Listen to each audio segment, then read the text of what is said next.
minggir.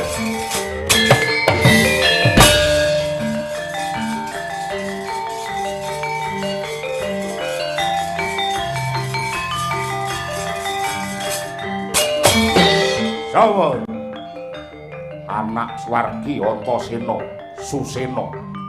Kowe sapa? Akon karo aku Bintang Samudra. Jalya tandingmu kejaba aku maju.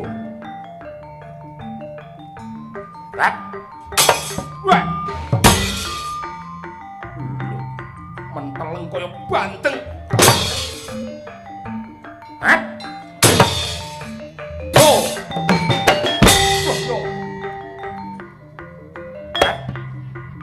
Oh. Ya. Oh.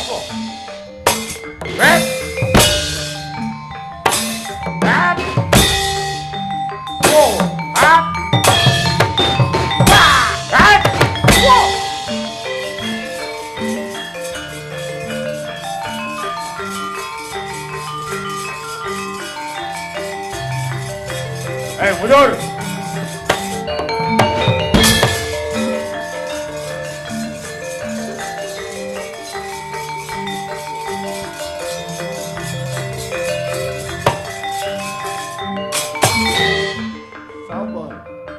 Danurwinda anak Antarja Raminggat ku ganteng dasmu. Hah?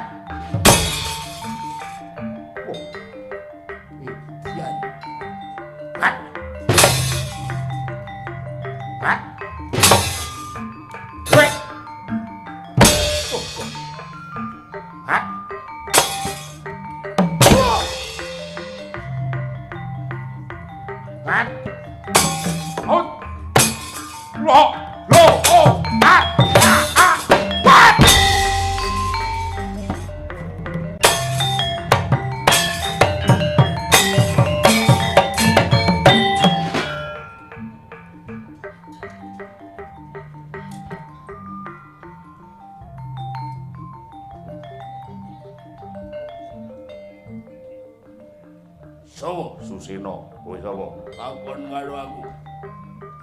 Mbara Nangga. Raminggat ilang nyawamu. Antemo. Yo. Kemplelet. Yo. Iya. Hah? Yo, sirah. Dodo geger pamer. Rumangsamu sing wani pamer mung diapurmu tok apa piye? Nyo sirah. Ayo. Nyo sirah, ayo. Ayo. Dodo, ayo. Nyo Dodo. Dodo, ayo. Ayo. Geger, ayo, nyo.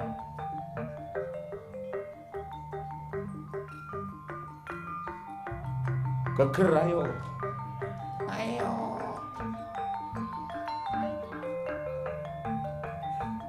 Hat. Iya. Hat. What? Hat. Oh.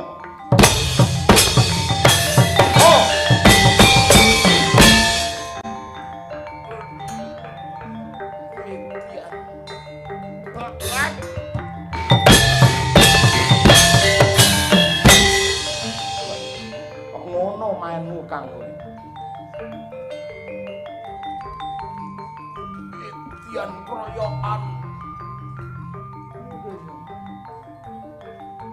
Hah? Enak males.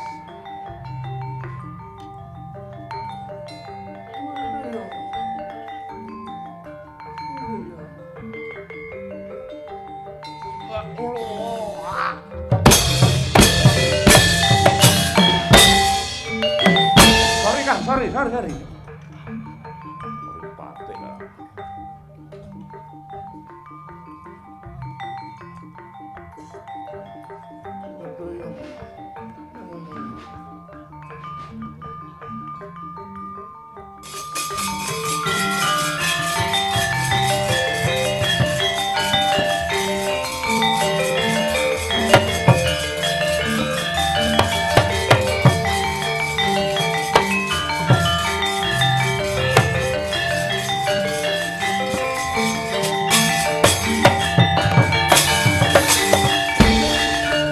tekan jroning kewuh mandika donclang pedhangipun kang ketaman brojo ing watrayoli pinantang ora patut babar pisan barisan saka ing Traju Tresna kapengkok ing Pancabaya bayane dombaling jan ngrembyah kakehan cacah ngerdo kakehan jiwa teka ngestina parandene malah dadi gotongan setan alas. Wadyabala saka Traju Tresna gulungana genderamu bongkokana gaman iki Prabu Sawarka sing bakal magut suraning Driyana madyaning pabaratan saanane wong Amarta babati dina iki.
Sapa? Satriya dadani murup satebah. Bocah Pringgondani Sasi Kirana, anak Gatotkaca.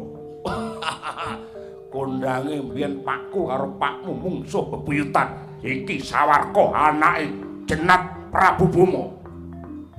Wong tuane dhewe mbiyen rarukun aku karo kowe nyoba kapiyasan mbacutne wong tuwa mbiyen. Iblis. Minggat. Ora minggat gimbal diasmu. Omong apa kowe? Dengo sing dadi kondo maju.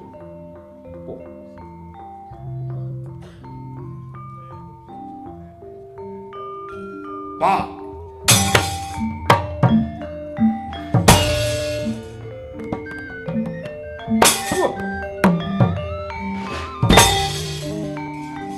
Nah. Tak siramu.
Sasi Kirana. Nadyan kaya ngapa lan kepiye? Mungsuhmu kuwi jebul isih kulit dagingmu dhewe. Kena ndak arani bacok-bacok lan besan dengkul sing dibacok tu gedengkule katut atas. Mula kang mangkono kowe mundura luarana kuwi kadangmu Sawarka. Aku mbahe Sawarka coba bocah iki tak jake petung nggih.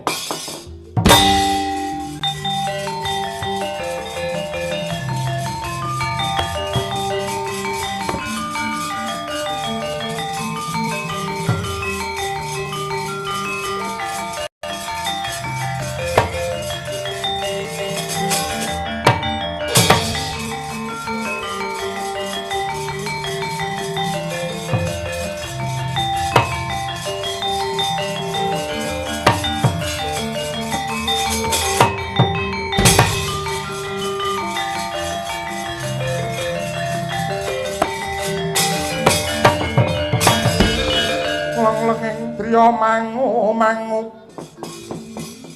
mangun kung kanduan rimang ler leno tanpa kanin yen tan tulusa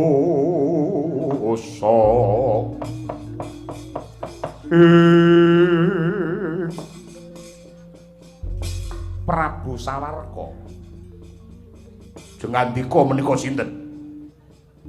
Aku wong sing kok goleki Ratu Ndarawati Sri Bathara Kresna. Kowe sakmadya balamu sumbar maciya-ciya teka ana negara Ngastina kene bakal mocok janggane Kresna rak ngono. Nuwun pangapunten menapa ta sebabipun kula anggadhahi muga ing kados mekaten karana boten trimah raos sing manah kula sing ndadekke kowe ora trima bab apa. Sedanipun tiyang sepuh kula Prabu Boma Narakasura menika wonten asta padukayan. Kowe tak kandhani kowe bakal ndak jlentrehi. Lelakon kuwi mbiyen sejatine kepiye sing ngerti ya mung Kresna mergo aku sing nglakoni. Mula palungguhan iki gatekno kang dadi rembugku mengko yen wis rampung anggenku tutur anggenku ndongeng aku arep ndok pateni aku mung bakal manut. Mbiyen kuwi Narendra Trajutrisna jejuluk Prabu Bomantara, negarane dudu Trajutrisna ning negarane Surateleng. Prabu Bomantara nyerang negara Ndarawati, mongko aku ora duwe perkara, aku ora duwe dosa. Lah nalika semono aku pinaring anugraha putra dening pangeran ya kuwi Bambang Sitijo. Sitijo ndak perintah supaya nrenggalangi marang pangamuking mungsuh. Banjur tetandingan antarané Sitijo kelawan Bomantara. Ing kono dadi dalan patine Prabu Bomantara. Pasana negara Surateleng bedah. Gandeng Surateleng kothong ora ana ratune merga Prabu Bomantara wis seda. Anakku si Sitijo ndak perintah supaya dadi ratu ana ing negara Surateleng kanthi ajejuluk Prabu Boma Narakasura. Merga nunggak semi asmane Prabu Bomantara, Ratu Surateleng biyen. Lah nalika semono Prabu Bomantara ki kagungan garwa prameswari ingkang awewangi. Ya kuwi Dewi Haknyanawati ingkang lagi nggerbini. Haknyanawati nggerbini mongko ditinggal mati karo bojone. Banjur Sitijo utawa Boma Narakasura ndak perintah supaya ngrabi randane Bomantara. Lah nalika semono negara Surateleng tak walik jenenge ya kuwi ganti dadi negara Traju Trisna. Traju ki tegese nimbang, Trisna wis ngarani supaya katresnane Boma kelawan Haknyanawati bisa timbang. Lah nalika semono jangkep sangang sasi dasa hari Haknyanawati babaran mijil putra kakung diparingi tetenger ya kuwi Raden Sawarka ya kowe kuwi. Dadi yen nonton alur darah yektine kowe iki dudu anake Boma ning anake Prabu Bomantara ning kowe isih tak wene urip. Kowe digluwentah karo Boma Narakasura. Kowe wis tak wene urip, tak wene pangapura parandene lemu males karo mbahmu dadine malah kaya ngene iki.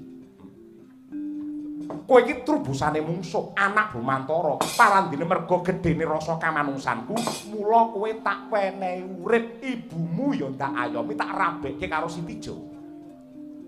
Lah perkara patine Boma Narakasura kuwi lelakon kuwi yektine sing mudeng ya mung Kresna karo Boma pribadi. Si Boma rumangsa lingsem, rumangsa isin merga Haknyanawati laku sedeng kelawan sombong. Banjur si Boma njaluk pati kelawan Kresna. Sing dikarepake Boma upamane Boma mati ana tangane Kresna tegese aku sing nyuwargake Boma merga aku dianggep titising Bathara Wisnu. Boma sing mati nalika semono wae lega lila ikhlas lahir batin mati ana tangane Kresna merga dheweke kepengin diterne ana kasuwargan. Kowe sing ora ngerti kentang kimpul pojok plerting lakon arep males iki karepmu piye? Nanging lamun tori palungguhan iki kowe wani kelawan Ratu Ndarawati tak ajangi jembar. Ayo sing ndok karepake piye? Yen kowe wani karo Nata Ndarawati kira-kira gulumu kuat ora nampani senjata cakra. Aduh yang nyuwun pangapunten.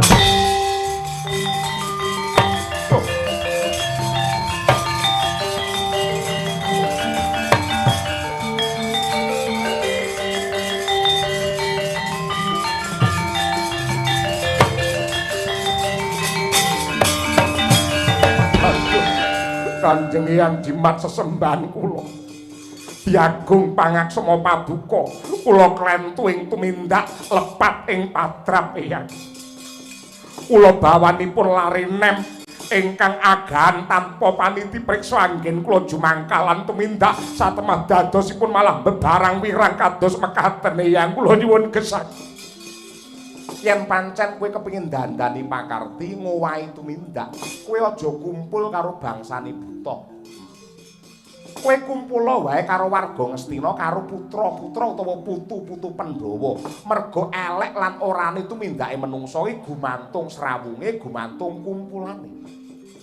Lan palungguhan iki aku tak takon, kowe kok iso duwe tumindak sing kaya mengkono kuwi? Janjane sing nyileni talinganmu ki sapa? Sing ngracun batinmu ki sapa? Nun inggih pun Kertiwindu. Kertiwindu ki sapa? Anak Sengkuni. Werkudara, golek ana.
Mengko Raden Werkudara kenging menapa kok tega mentala dhumateng kula Kertiwindu?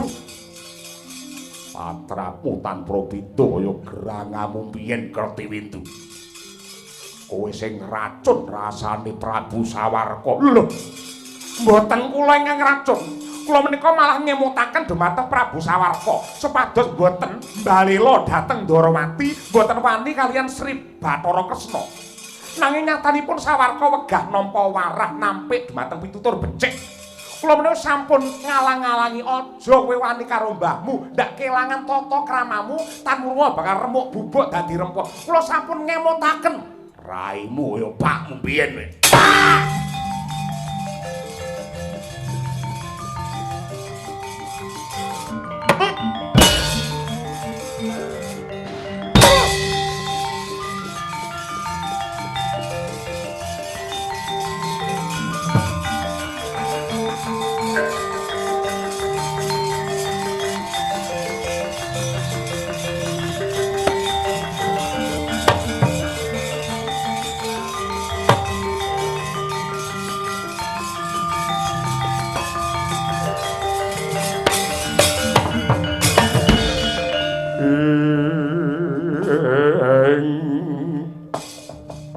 Makyat Krodha Sroma panggah tekaping Prawandawa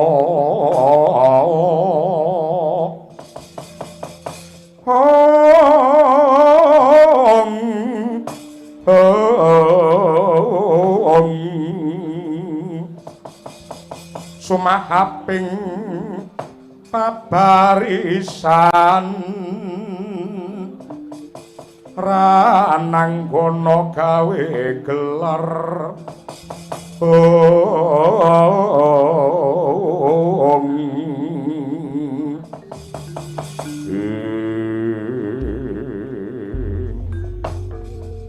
Kertiwindu iki Werkudara.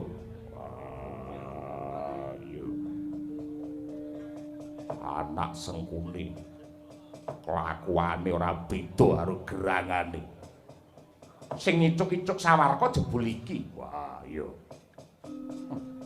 Tujune kok konangan kowe upama ora iki bisa lho mecah marang kerukunane bangsa wong negara Ngastina. Mongko para Pandhawa iki bisa sentosa mergo nggunakake gaman kerukunan. Yen nganti kerukunane para Pandhawa lan kabeh para kawulane diganggu gawe karo sing jenenge Kertiwindu iki tan wurunga negaramu bakal kropos.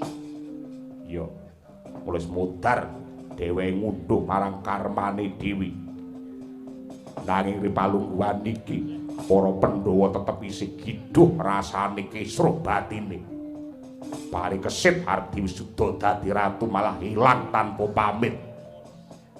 Sing sabar lan entenana titi mangsa ingkang prayoga.